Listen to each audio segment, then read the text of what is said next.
That's right, Bruce. Ozzy Ardiles has played for Argentina all the way to winning the World Cup, and then those FA Cup glory years with Spurs before becoming Swindon's manager.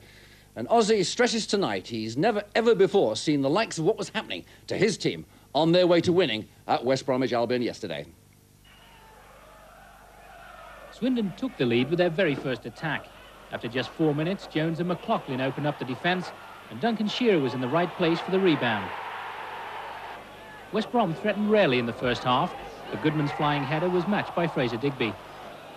The second half corner almost brought West Brom an equaliser, with Colin West hitting the bar. But Swindon was still proving the more dangerous on the break, as Steve White ploughed through the mud for another goal-worthy effort.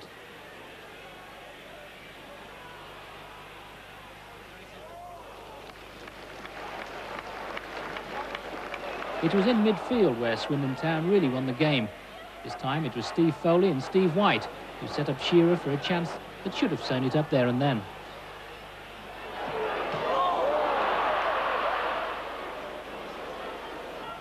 That miss was forgotten 2 minutes later, though, when Jones outpaced the West Brom defence and looped over the perfect cross for Steve White. That, it seemed, was that. But a corner was the start of a bizarre series of penalty decisions from referee Roberts. The first was given against Colin Calderwood for his challenge on Chris White.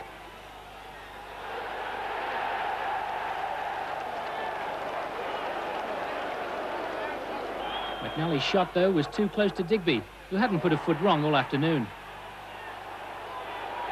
From that corner came the second penalty award. A scrum in the penalty area is cleared, and as the ball is whacked in, it hits Duncan Shearer on the arm.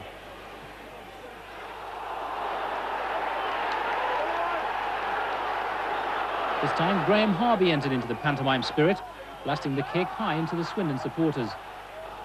4 minutes later, incredibly, a third penalty. This one against John Gittins for a tackle on Don Goodman. Goodman himself decided to take this one, and at last a goal for West Brom. But it wasn't enough to prevent Swindon's thoroughly deserved victory.